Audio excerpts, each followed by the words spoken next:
السيلف امبلوي اليومين دول حاطين له برامج كتيره حلوه كتير قوي. هل السيلف امبلوي يعرف يعمل ريفاينانس؟ يعرف يعمل ريفاينانس. هل السيلف امبلوي يعرف ياخد هيلاك؟ يعرف ياخد هيلاك. هل السيلف امبلوي يقدر يشتري بيت؟ يقدر يشتري بيت. يقدر يشتري تاني بيت وتالت بيت ورابع بيت، يقدر يعمل ده كله. ليه بقى؟ طلعوا برامج كتيره قوي قوي قوي للسيلف امبلوي. يعني ايه سيلف امبلوي؟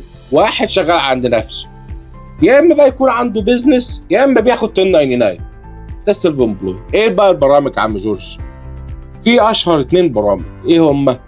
بنك ستيتمنت لون، بناخد الجروس اللي داخل.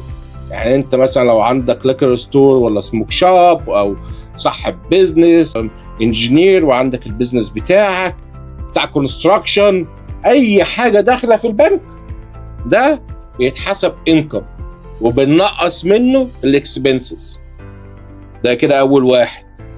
طب بتاع 1099 واحد شغال اوبر، شغال في شركه كونستراكشن بس بيديله 1099.